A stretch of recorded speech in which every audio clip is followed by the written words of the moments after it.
So I'm excited to be a part of that.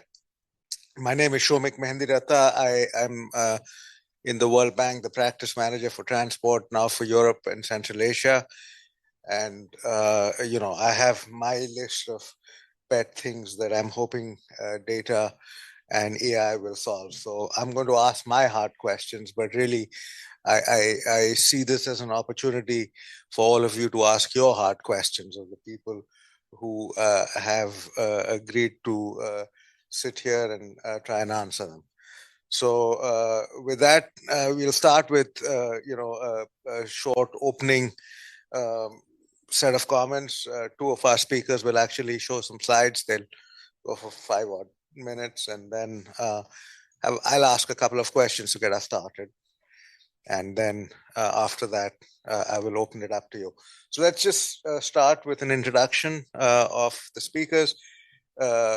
David Zipper, who at least I read his email every couple of weeks. So I don't know, I'm guessing most of you know him. He's at the MIT Mobility Initiative. He was at Harvard earlier. Writes in, I'm sure you do other things besides the writing, but what I know him from is, writing exactly actually a lot of the time about where we get the hope wrong and where we get the fear wrong in this balance when we look at technology. Pier Paolo, who is associated also with the University of California at Davis, but I know from his work on technology and energy as we think about decarbonizing in the European context. Pang Song, who is an assistant professor at Peking University. I haven't been back in China now for 14 years, so I think just seeing him gets me excited. Even when I was working in China and living in China, the work on data and at that time, dashboards and real-time information collection was just so far ahead of anywhere else in the world, especially during the Olympics, that I'm excited to hear what he has to say. And Shweta leads the transport element of the bank's transport impact evaluation unit at iConnect, and is absolutely the perfect person to be telling us about how data and AI are being used in impact evaluations. So, Pang Song, why don't I start by giving you an apple and inviting you to give your, yeah. Yeah, as you wish. Great. Oh, stop.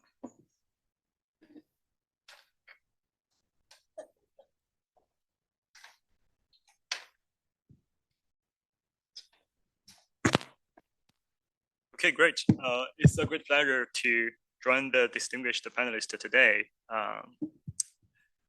to discuss the impact of AI on IE impact evaluation. I'm going to talk about applying AI and set imagery for the impact evaluation of transport improvement based on the experience I've been doing in my research. Well, we got to acknowledge that evaluating broader benefits of better roads in the economy is still challenging. Despite it's not so hard to count the number of cars driving on the roads after the roads have been completed. For example, climate change. We know that roads could help us to allocate people to locations with more fertile land in different scenarios of climate change. Or it could move food to people, right? Mobility is important to mitigate the adverse effect of climate change. So that's conflict. And there is also the unintended consequences of building roads for the entire economy. For example, we found that sometimes we build roads to small locations instead of stimulating economic growth in that location. What you see is people just get out of this location, go to big cities, right? So there is much broader picture of evaluating the impact of roads. It's very hard. However, would AI plus satellite help us to improve our standing on that? I think it is, at least from the three perspectives. First, AI plus satellite data provides high resolution and high time resolution data to track economic activities at global scale. Taking the idea to the extreme, you would be able to track economic activities in small villages on a daily basis. Secondly, you could scale what you are doing in one country to multiple countries to do impact evaluation of transport across borders. Thirdly, it's cheaper. It reduces the need to survey roads manually, as these folks are doing. And I developed an approach which I call ASAM, AI Satellite and Economic Modeling. It has three components. That is, on the left-hand side, we have AI plus satellite. Right, the AI helps you to kind of search critical information in a vast trove of satellite imagery very fast and quantify it into economic indicators. A second component is the economic modeling, which help us to understand the economic interactions between locations. And lastly, the third component is highway validation of the approach. Now I'm going to present you a few examples I have been doing. One is the work I did with the IGC on evaluating the impact of Link 8000 using AI, generated road quality score. Here, the road quality score is a measure of the likelihood of a road being paved from dirt. And we were able to measure road quality for the entire country at 5 meters interval, because the resolution of the satellite data is 5 meters. And this is the result before the transport improvement happens in year 2009. And then we do this again for year 2019. Right here, the lighter color shows the better roads, right? So this is 2009, where we identify a few high quality roads, and this is 2019, right? Then you do the difference. What you would be able to do is to identify where good roads are being built in the country, okay? And we cross-check our results with the manually collected road condition survey data in 2015, and shows us that we are able to correctly distinguish paved surface from dirt for 95% of the roads in the sample. The other application we do is a work in progress with IE Connect with wonderful colleagues, Alice and Rob. So here we started out with creating sampling points in the entire country at 5 kilometers interval.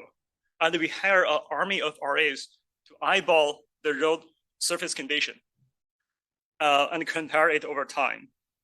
However, we critically run into a missing data problem.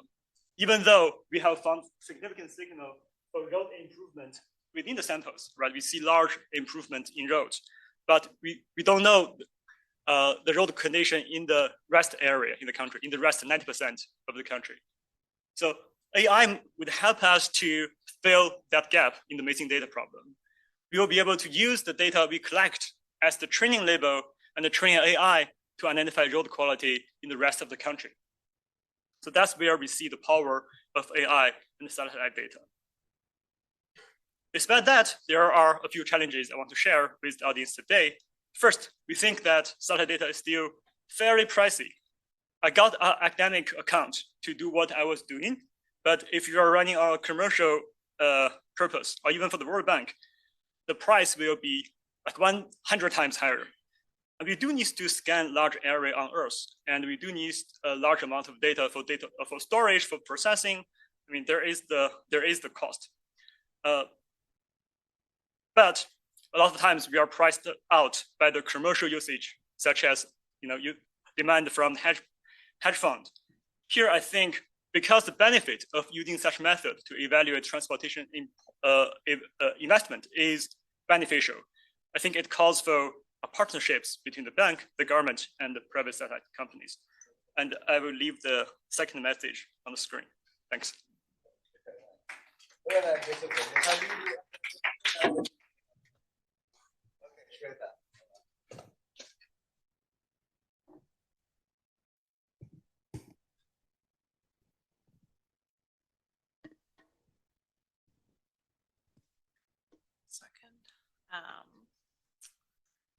Well, thank you so much, Shomik, and excited to be here to have the chance to talk a little bit about how AI and also Internet of Things, or IoT, can be used as we think about research in transport. And I'll just be presenting little snippets from across the portfolio with many of my colleagues here that have worked on some of the projects that I'll be presenting.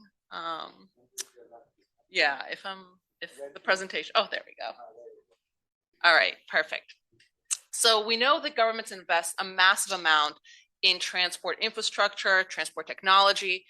But a big question that we still have is, what are we getting from that? Are we getting the types of impacts that we would expect from those investments? And especially as today, tomorrow, we're talking about how to mobilize additional finance for climate action and for climate work in transport, we want to know, are we getting the kinds of impacts from that new finance that we would expect and the types of results that we want to see? But that's really challenging to do in transport because we need to have data across countries, across cities. And so this is where having AI and IoT can really provide an opportunity for us to generate data, to measure impacts, and also to increase our returns to investments. So there's two examples that I'll provide in where this can fit in, especially in terms of research and data. So the first is in helping us measure key outcomes. So of course, as we invest in transport, we want to understand, is it leading to the kinds of impacts that we want to see in terms of economic growth, decreases in poverty, increases in economic activity?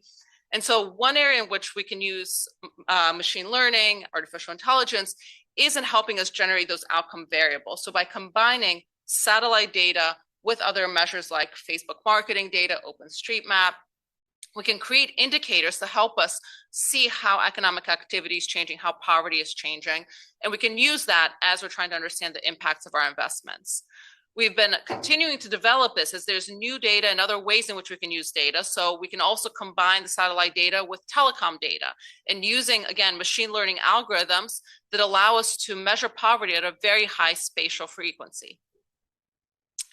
Also, especially as we're thinking about investments in climate, we need to be able to measure what are the impacts on the quality of air. Are we seeing decreases in pollution? So to do that, we've been using IoT, so testing out, putting together a network of sensors in cities like Dakar to be able to measure pollution and how that's changing as we invest in new transport infrastructure, especially excitingly in Dakar, the first electric BRT system. And then in the rural road space as well, machine learning again comes into play as we want to understand what are the impacts in terms of agricultural production and productivity.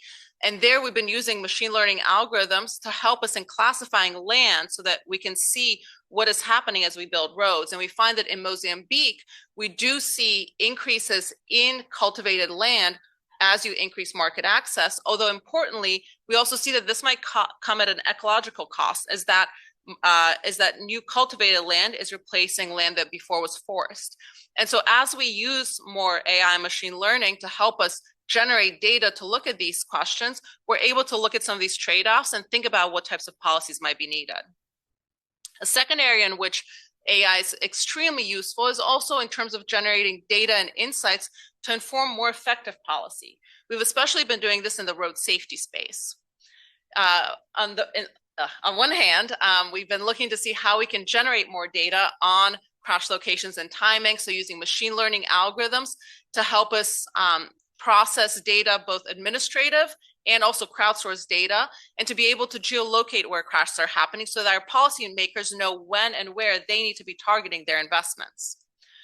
Additionally, though, we've also been testing out new ways of getting data as well. And again, applying natural language processing algorithms. We've set up stickers on minibuses in Kenya and are collecting passenger feedback that then we're able to process using AI algorithms to help us understand which vehicles might be less safe and to also be thinking about what are the types of comments, why are they less safe? Again, helping us think about policies that are needed.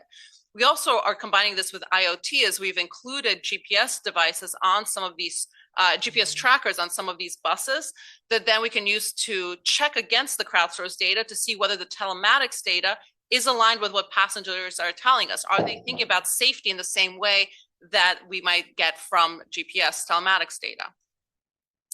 And finally, we've also been testing out how we can use computer vision as well in the road safety space. So we're using that to generate high frequency measures of road safety, looking at speed, behaviors, as well as also near collisions, because by having this type of data, it can both, again, inform the types of policies that are needed, but it can also help us evaluate the policies that we're putting in place. Because even though road crashes are happening much more than we would want, of course, there's still infrequent events. And so having more of this type of data can be really useful to help us understand what our policies are doing on the ground.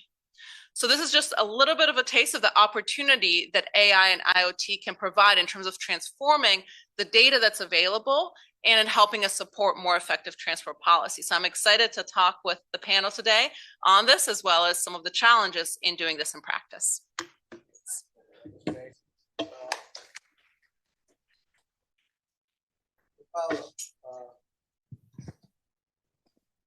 Thank you. So I'm not into, let's say, AI and machine learning to the extent we've seen today. My experience is mostly on the data and data which are at the intersection between transportation, energy, climate. Generally speaking, pulling together different pieces of information and trying to make sense out of them to justify structurally what leads to energy demand, what leads to CO2 emissions. So for example, by collecting data on vehicle sales and then building up vehicle stocks, comparing them with official data available from ministries on the vehicle stocks, often you find discrepancies, figuring out that there are actually a lot of vehicles in a given country coming in as second-hand imports that were not recorded anywhere in the new vehicle registrations. And then combining this with mileage data, with fuel economy data to then try to understand if we can explain bottom-up the top-down data available in terms of gasoline demand, diesel demand, electricity demand. So it's a kind of different angle from what we've seen now. It's something that relies on multiple data sources and tries to pull them together. Classification issues are not in your control. So you basically you are a taker of information that comes from elsewhere. And the classifications may be different for a ministry rather than, for example, an industry association releasing data on vehicle registration, vehicle sales. Mileage data may be not attributed to the same type of vehicles that you have classified in the ministry or in the industry association. There again, you need some adaptation, some kind of you need to work out basically hands-on on what is your best possible approach to let's say guesstimate or figure out what's the best what's the most accurate piece of information. So in that respect, I found that this is a piece of work that I think it's hard to automate. I think there could be elements that help, but my impression is that the risk of relying entirely on like the hope that something else will sort out this without really informing the process will not end up delivering on that. We need, I think, quite a bit of checking. The risk is the classical garbage in, garbage out. So I think what I want to bring to the conversation is how do we figure out what's the best use of these tools in context where there's, I think, a risk of a heavy intervention necessary. Another thing I want to bring is, so I'm sitting here replacing Daniel Bongard from GIZ, who asked me to help out because he wasn't here. So I've been involved with him for a couple of years now in an initiative called Transport Data Common Initiative, which is pulling together different groups, research entities and governments and MDBs to actually try to ensure that we can have access to data sets which are otherwise not shared. Maybe, for example, there is a project, let's say from the World Bank in country X, that requires data collection effort and then an analysis and then a deliverable, which is intended for a certain policy development. And those data remain in the bank report without being published, or they are in a let's say PDF form, not necessarily in a form that is accessible to machines to actually process. And then the same from ADB, and then the same from other specific studies, and pulling them together is very time intensive. So it's a challenge. Pulling them, making sure that we have like a platform that can enable everyone to upload data and share them, could then become some kind of ground for learning processes that then ultimately could help us figure out some of the challenges I mentioned before. And so that's the idea of this Transport Data Commons initiative, is to create a common architecture, create good practices in terms of how to upload data, how to share data, so that then we can collectively benefit from this. At the moment, this is a concept. It's hosted on the UNECE website. UNECE is one of the partners. UNECE is important because it's one of the bodies that has like a questionnaire on transport data alongside the ITF, Eurostat, especially for European countries. It's a glossary of transport statistics, so it's a relevant players, let's say, in this space. And so that's another thing I think worth bringing to the table. So there are efforts to make sure that we have access to the data and we can then use them for processing afterwards. Thank you. David. Sure. Thank you for having me. Yeah, just for context, I think this was mentioned briefly. I'm a senior fellow at the MIT Mobility Initiative, and I am a frequent writer on topics related to transportation and tech, including autonomous vehicles and sometimes AI and platforms like Vox, where I'm a contributing writer, and The Atlantic and a lot of other platforms. So I just thought maybe in my few minutes here, I'd offer my perspective, which is that, in my experience, there's so much hype around AI right now. It's kind of remarkable. There's some startups that I've been following in transportation for years that have been struggling to raise funds. Then suddenly they're an AI solution, but they're doing the exact same thing, but they're announcing a new $20 million round. It's great. It's amazing. So there's just so much hype. And I do think that requires or it suggests there's some wisdom in trying to think through logically what AI is useful and where perhaps the hype exceeds the reality. And I would say that a way that I think of it is, first of all, just start with the problem first, societally, and then ask, okay, well, how does AI fix this, or can it fix it? And then there's a next question, which I don't hear asked very much, which is this technology actually the best way to address the core problem? Because sometimes it is, and I can give a couple examples, but often it's not. You could say like, okay, AI is maybe better than doing nothing, but there's other things that are better than doing AI. So when I say like what I think is an example of what I think is a really constructive application is starting to catch on here in the US, and I've written about it, the use of AI with cameras to install cameras on public buses, so that when there is a car blocking or vehicle blocking the bus lane, you take a photo of it. It's identified as being a car, as being a vehicle. You basically have a human validate, yeah, this is really a violation, and you assign a ticket to it. That's great because there's evidence in New York City that it speeds up bus times, and it attracts more ridership, and also people don't get caught doing it more than once because they've learned their lesson. They stop doing it, which is really the goal. Otherwise, it's really hard to ticket these people because they only do it for like 60 seconds when they're running in to get a coffee or whatever. Great use of AI. What is a less great use of AI, I would say, is safety. I hear so much about AI and safety. I appreciate the point about near misses. That is a real need to get more data around that. But I hear so much about how AI is going to solve our road safety crisis in the U.S. and to an extent around the world, and I don't buy it because frankly we don't know if the technology really works. There was just a study that came out a few weeks ago by Missy Cummings, a former federal official here, is now at George Mason, showing that pedestrian emergency braking doesn't work. This is, by the way, what the U.S. government has placed all of its hope in to solve our pedestrian safety crisis. We're at a 40-year high in pedestrian deaths. And she found that the systems work intermittently and inconsistently, both within themselves, as in like the system is inconsistent, and across systems it's inconsistent.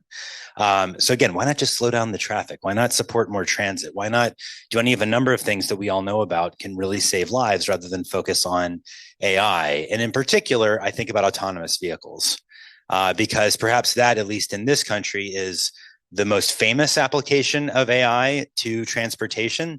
And I still, having written a lot about it and followed it closely for years, I don't know what problem autonomous vehicles are solving. I just don't know. I dare suggest it might be a technology that is a solution in search of a problem. Because as I said, there may be safety benefits, but there's a lot of other safety benefits that are a lot easier to achieve, as I just mentioned. And by the way, we all believe in climate change here, at least I think we do. It's in the title, Mobilizing Finance for Climate Action. I'm looking at it right now. Autonomous vehicles, if they're widespread, are going to lead to more driving. The whole point is to make driving easy, which leads to more induced demand, more induced driving. I don't care if they're electric vehicles, you're still going to end up with a more polluting transportation field. So what exactly is the problem that we're solving with this sort of famous AI use case? I still don't know. Maybe you know, and you can tell me, but I think that this is a useful framework to have when we think about AI and also data solutions in general, to start with a societal problem that we are trying to solve first, and then go from there and say, okay, how does the technology solution help address it? And then most importantly, is this actually the best way, most cost efficient, most comprehensive way of addressing the problem? Because if it's not, then why waste the effort? Fantastic. Look, I think, when we've got all four speakers, I felt that I could have done it in exactly the opposite order or in this one. So I think we started with the hope and ended with the fear. So, let's now try and figure out what we should fear and where we can put some hope. So I'm going to perhaps ask the panel a couple of questions, and then I really do want to open it up. So look, let's give each panelist an opportunity to first talk about where they think AI and data can be both the most, can transform what we do, say in the transport, climate, development world for the best, and where we should, David, you've already taken the punchline out of that, but where we should be most fearful of its hype and assiduously stick to what we are trying to do without the data solutions. So why don't we have, take 2 minutes and talk to us about that. Shweta, why don't you start? And I will have one other question, and then I will open it up. So I hope all of you are thinking of your questions, which I will ask to be short so that you listen to the response. Great. Thank you, David, for that. I think a bit of skepticism in terms of the use of some of these technologies. And I think the area where I see the most opportunity, and I think it was very clear in the presentation, is in the data space, maybe less so than necessarily the tech side. A lot of times we hear about, we don't have data, especially in low-income countries. Everyone's saying we don't have data.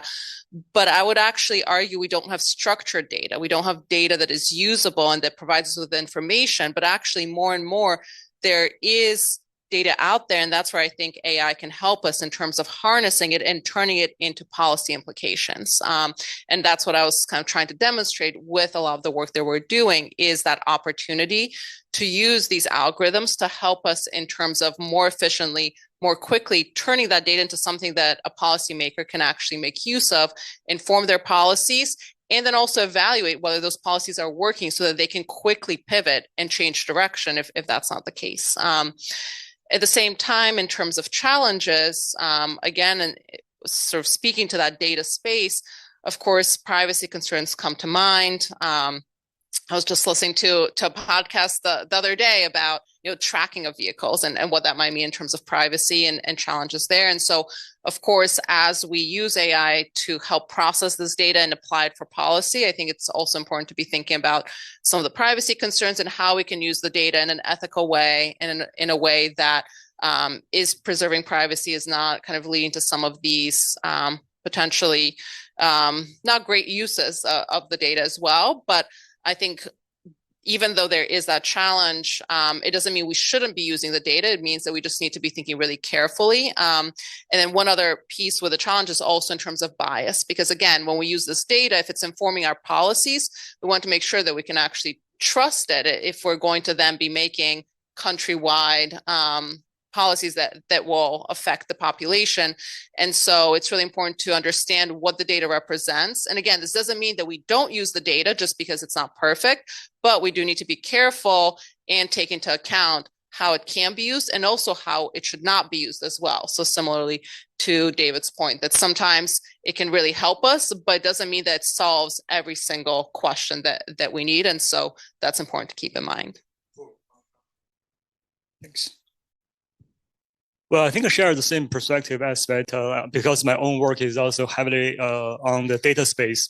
My mission is to fill the missing data problem on roads quality in developing countries where data is sparse. And I acknowledge the point that there is a hype on AI. According to Elon Musk, OpenAI has achieved AGI, right? But we know, if this is AGI, we will be so disappointed. Right, we haven't. But even if we have, right? I think it should be something that help humans to make jobs we don't want to do to be done, right, by AI. For example, if you want to survey roads, right, the guy needs to drive cars miserably around the country for years to make that happen. But with AI plus satellite data, right, with correct algorithm, you could do that with much lower cost and free these people from the boring jobs. And of course, there will be ongoing, causing unemployment, but the assumption is that in the long term, people will find more interesting jobs, right? There will be a structural change in the economy to accommodate the improvement in technology. Yeah. Okay, I think the challenges and opportunities relate with the purpose, basically. So the point is, if we use these, what do we use it for? And is it likely that we're going to end up in a situation where the use of AI is is not necessarily aligned with what would optimize the common good, in a sense? So I think it's more likely to find business models for its use, which are clearly working from a specific perspective, not necessarily as likely to find that those same business models sum together optimize the common utility of this. So I think there's going to be a need for a role for policy to steer the way we use this in a way that is ultimately beneficial for society. I don't think it's a problem that only applies to this field. I think it's broader, but yeah, will it contribute to increase, for example, taken from a climate perspective, will it contribute through optimizing and spending more to increase ultimately emissions, or will it contribute to accelerate our capacity to deploy solutions for that? I don't think we have the answer to it for now. Sure. I thought that now that I've thrown rocks at the premise of this panel, I thought maybe I'd offer an example of a data set that I actually am really excited about. And I get excited about data sets that are, even the collection of the data is inherently strategic. And I see that happening with this emergent idea of transportation access, which can be quantified in sort of opposition to mobility or speed. And for those who aren't familiar, this is an idea that a guy named David Levinson at University of Sydney now, although he was at Minnesota when he developed it, came up with. But it's basically the idea of saying, can we quantify the ease with which people can get to the places where they want to go? And that could mean that you're going very slowly, but for a short period of time to get to that grocery store or hospital you want to reach. And that's better than going really, really fast, but driving for 65 minutes to get there. And you can actually quantify this in a way that becomes really constructive, being able to say, well, what if we did, if we did this project versus that, which one has a higher return on investment for access? And you could even look at access measures for particular populations, like low-income populations. This is something that is being adopted by several departments of transportation here in the U.S. Like Virginia has actually been very good at this, right next door to us here in D.C. And you're starting to see it sort of permeate some other sort of international conversations. I find this very valuable because even asking the question of is this project making it easier or harder for people to get where they want to go is sort of undermining this bias in so many parts of the world around facilitating vehicle speed. We need to build the road. We need to widen the road because people can then travel faster. Well, fast is not the right goal, I would argue. It's actually making it easy for people to get to the places where they need to be. And that's what access as a concept and as a data set is meant to really capture. Good. Thanks, David. It's a good example that I will take my moderator seat to add to, that we've developed, we do a lot of accessibility work usually for our urban projects, but more and more also for our rural projects. And the issue is exactly this. You want to get distribution of jobs. You want to get, the GTFS has made it so that you can get some sense of the public transport in a machine readable form that's consistent. But you want population distributions, which are available through WorldPop. How do you get the job distributions? And I don't know, Tatiana, if you're here, I'll give you there you are. I'll give you a shout out because she developed a couple of years ago when she was still at the bank, algorithm for taking, data that was available to be able in Tanzania, was it? 10 African cities to look at how you could use available data to impute job distributions, which then means that you can start getting this accessibility as impact of public transport investments without having to actually have the job distribution, but with some level of confidence. So that's a nice example, which I like. So now I'm going to go from the very particular to the very specific. And you don't have to answer this. You can choose what you want to answer out of these, because these are my pet interests. So look, when we do World Bank projects, we focus a lot on indicators. Some groups like education have fantastic indicators. And we in transport have the worst indicators of anybody. Because first of all, our indicators usually come in at the end of the project after everything is built. You build a road from A to B, you build a public transport system from A to B, and until that thing is built, you don't know what the impacts are going to be. And then, the things we like to measure are not easily available. We build roads for what? To reduce trucking costs. We build, public transport to create labor markets, right? But we don't know how to measure those things, and it's very difficult. Can all of these data help us with standardized indicators? I mean, for example, satellite imagery now already suggests that when we look at metropolitan areas, we should use satellite data to define what is a metropolitan area rather than worry about jurisdictions. Right? Is there something like that we can do that standardizes indicators? That's you can answer one or any of these. The second, surveys. We are so dependent on surveys that no one ever does. A lot of our whole business for 50 years in transport has been trying to get departments of transport to do better asset management, based on asset management systems, which are based on this huge structure of collecting data regularly, which they don't buy the equipment, they don't maintain the equipment, and they definitely don't collect the data. And every time they do, the departments of finance give them much more money for maintenance because they're more credible. Despite that, they don't do it. Same with all the household data we collect for urban transport. Can all the data systems that exist replace that? Let me stop there. I had more difficult questions, but I'll stop here and let you answer. How do we want to do it? Do we do it the other way, David? You want to take a shot at it? Don't feel compelled to answer them all. If you do, there will be no time for questions. So, Sure. Your favorite?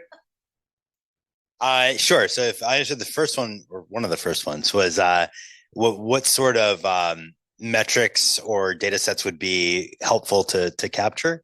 And I thought maybe the example that came to my mind that I find really constructive is a metric used by the city of Seattle, actually, is because we have so many mushy goals around transportation in my experience. And I really like the specificity of a goal that can drive data collection and drive policy. And in Seattle, a few years ago, they developed as a goal, they wanted to maximize the share of residents who lived within a 10-minute walk of 10-minute frequency transit service. It's actually pretty simple. But if you start unpacking that, it can drive a lot of policy. Again, it's to maximize the share of residents who live within a 10-minute walk of 10-minute frequency transit service.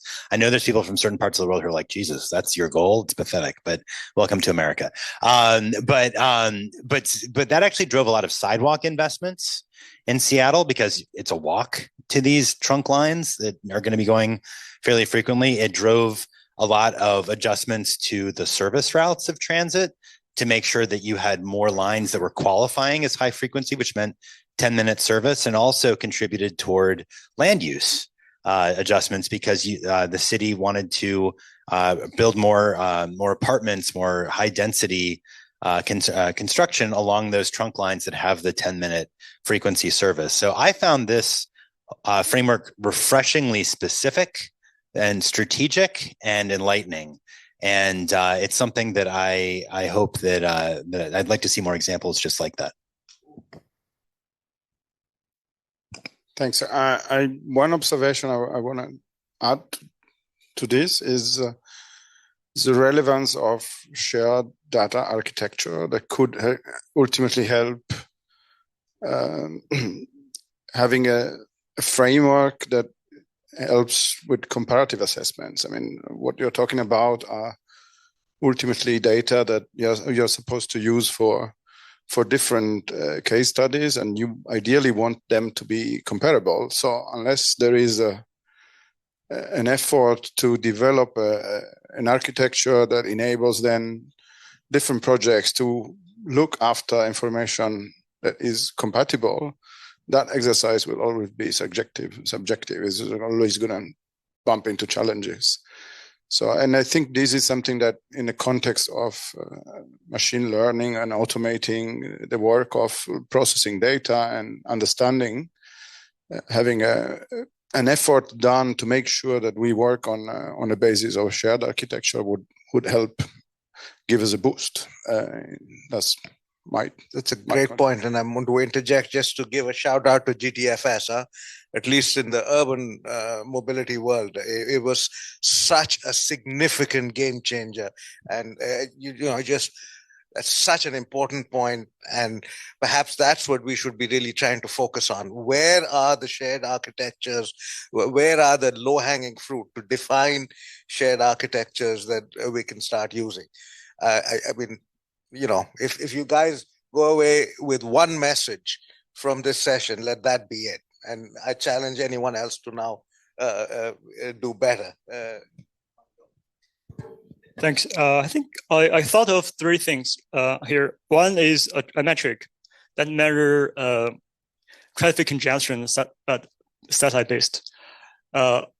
Frequency of satellite data is so high that you could actually take pictures of a city right on an hourly basis, and you can do artificial intelligence on those pictures, identify where vehicles are, identify vehicle density, right? You could actually understand where is the bottleneck of traffic congestion in the city, and you can not only do this in US where Google does provide this service. You could also do that in developing countries where Google doesn't provide this service, right? You can create that index which is comparable globally.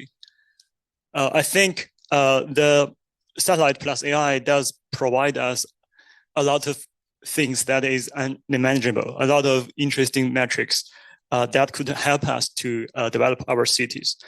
The other thing is on the credibility of data that could be enhanced by satellite data, right? I think one case I thought of is not in the transportation space, but closely related to climate change. That is the carbon credit based on nature-based solutions. For example, if you grow trees, you supposedly absorb carbon, you could get some carbon credit if you follow certain methodology. There is a long problem in this field that a lot of these trees were not grown by the farmers who promised to grow it. But if you could track the growth of trees, right, using satellite data, you can actually recover, the trees. You could use that data to enhance the credibility of evaluation of such projects. Thanks.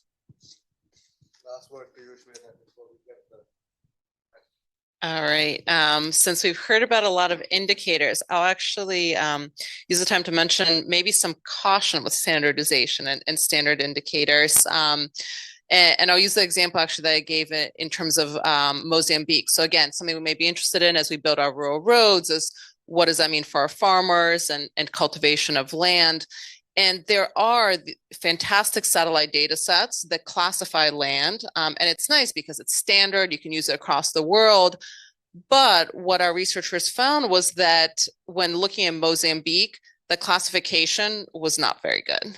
And the way that it was classifying cultivated land versus not was really not capturing what was on the ground. And so it was necessary to work on improving that and to build on the existing algorithm, but really shape it for the specific context. And so I think standardization is great. I think it's a good starting point, but it's also important to remember that context is important. And so we can't necessarily just take some of these indicators or data sets and assume that we can apply them without doing at least some ground truth work to make sure, again, that it is providing meaningful information.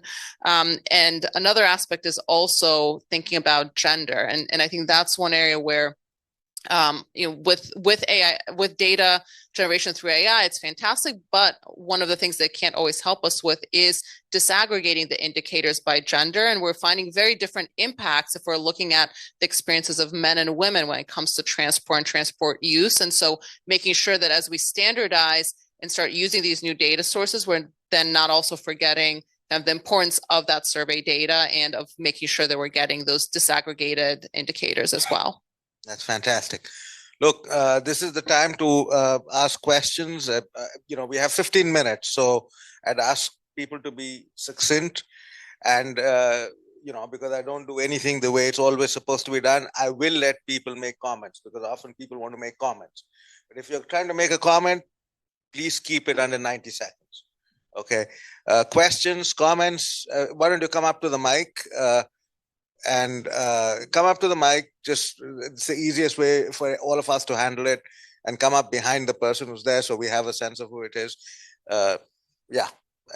Please go ahead. Hi, I'm Karen Feinberg Consulting, and I'm based in Boston right now, and I've worked with MIT and affiliated with Harvard. So I want to say to you, I appreciate Karen, you're running out of time. Oh, I just appreciate the hype that you bring up, because every other minute and second AI is elevated.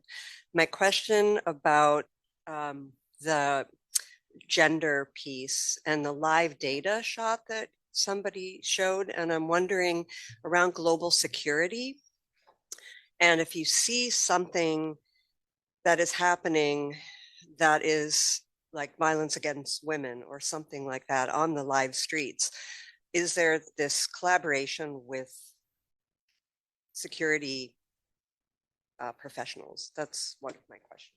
Thanks. Let's take at least a couple and let's see how many there are. Please go ahead. My name is Kevin Heaslip, University of Tennessee in Knoxville.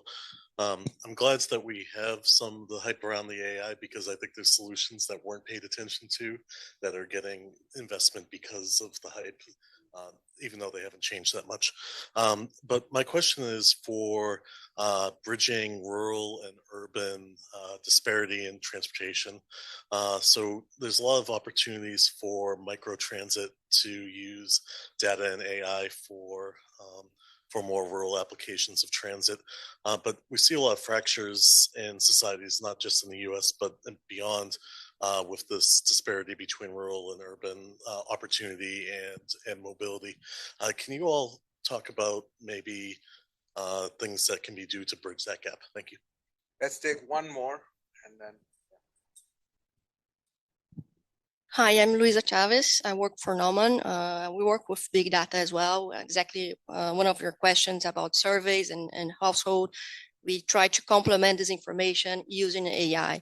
And then one thing that we see a lot is we are here in a group of transportation people, and we know the importance of data.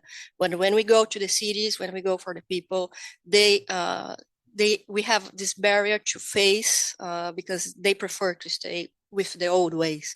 So I would like to hear your opinion. How can we tackle that? Because at the same time that we know that's important, we don't want people to track us. So it's two sides of the same coin. And it's really important for us to cross that barrier. So I would like to know your opinion on that. Thank you. Look, anyone wants to answer any of them, please. David, go ahead. It looks like you wanted to. I can do one. Yeah. To the question about the rural-urban divide, I am skeptical that microtransit is a solution for that because it's so unbelievably expensive for each individual trip. It just doesn't scale. We can talk more about that offline if you're interested. But I think it's a good point. It's a good question, at least in North America, to ask what can be done to basically provide mobility innovation solutions in the rural side of things. And what I would suggest is that there's more interest than I ever would have expected, frankly, when I talk to folks in small towns and in rural areas with e-bikes and with golf carts as these emerging mobility modes that may not be, you can't rely on that exclusively, but they can be a second or third car or take the place of a second or third car. And as the average American car costs $50,000 plus and wages are not keeping up with that, that literally is true, by the way, $50,000. Golf carts and e-bikes are a cost-efficient way of providing mobility in a localized area if you provide safe streets and proximate locations so that a lot of your local trips can be taken care of in that smaller vehicle. So I'm excited about that as an area of opportunity for rural America, much more than I am with AVs or with microtransit. Yeah. Creating cycles of innovating infrastructure so that they can facilitate these different modes. That's fantastic. Anyone else wants to come in? Yeah, please. I just want to say one thing on this rural and microtransit.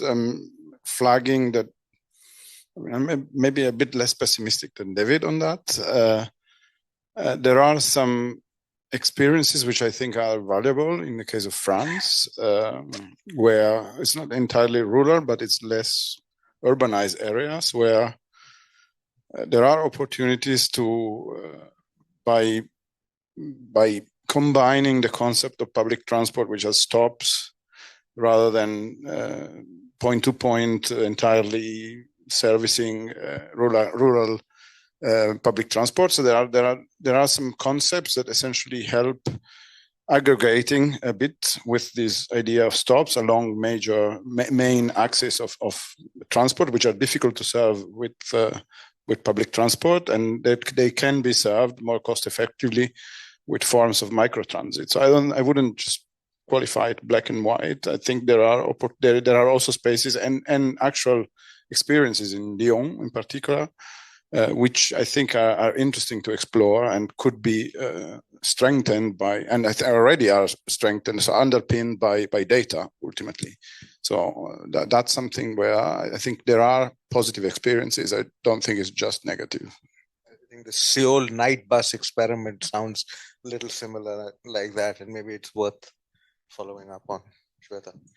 Maybe to touch upon the first and third question, since we haven't answered those. The first one on security and using CCTV footage. So our experience is that there's sort of two sets of cameras in cities is what we found. There's the ones that are run by the police, and those basically no one is given access to. They're quite sensitive. And then we'll work with the cameras that are owned by the transit authorities. And there, honestly, the data is going very underused.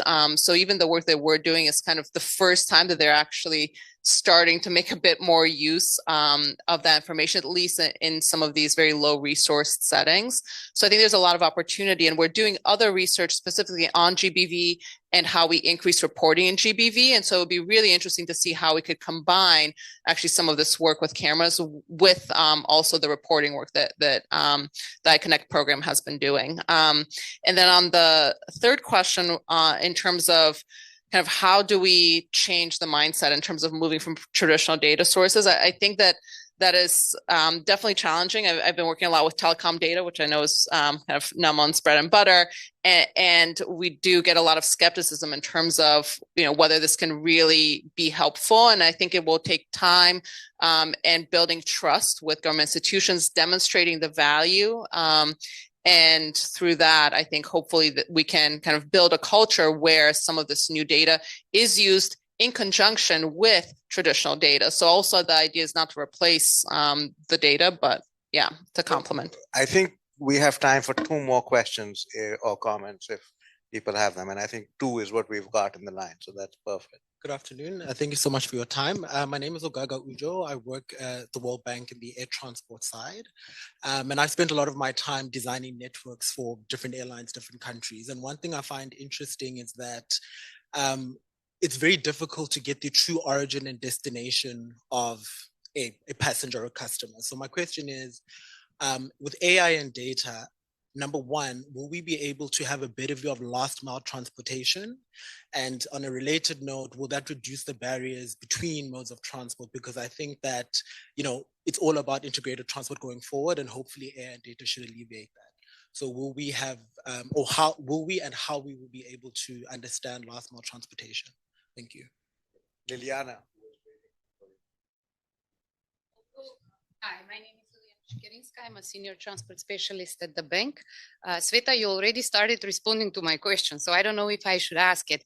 But the concern I see moving forward is the ability of our clients to really benefit from the data they have, the data that is made available, and all the AI and IoT modalities to utilize this data.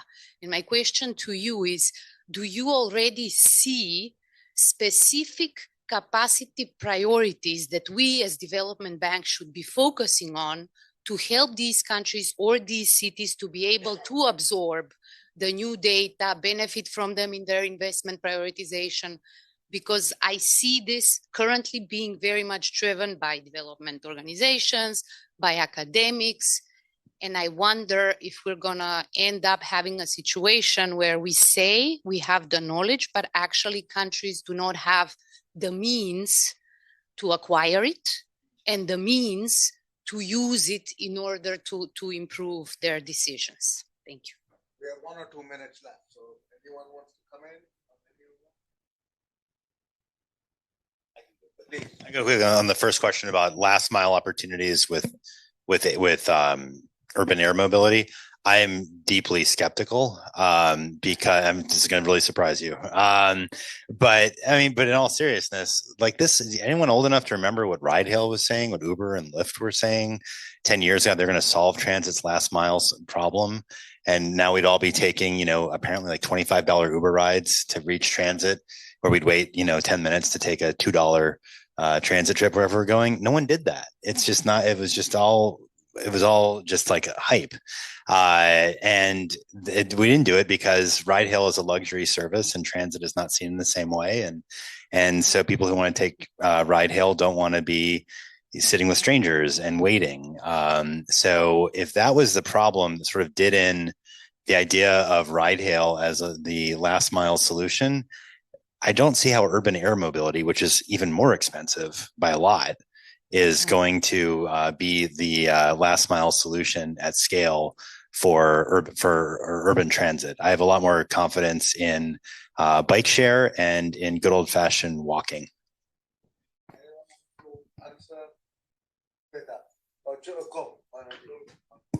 Yeah, a little comment on the questions of the second colleagues at the World Bank. I think the bank has a great role to play in providing such data to developing countries. The bank has resources, right, where the countries may not be able to have. And also you have the critical information. You do a lot of financing, and you do need satellite-based data in a consistent way to evaluate the project in different countries. And you actually can kind of iterate on that process to further improve a product that do impact evaluation based on satellite data and AI. So I do think the bank could break the entry cost for such a tool to exist, right? And maybe after that, there will be more startups getting into the space, making satellite data plus AI product fairly available to impact evaluation of transportation infrastructure. But maybe the bank should take the lead on this. Yeah. Thank you. Look, we are out of time. This was super interesting, at least for me. And like I thought, I learned more than I did the last year. I hope you found it useful. Yes, and that's why we are wrapping up, because people for the next session are already here. We started on time, and we will try and end as close to time. Thank you very much.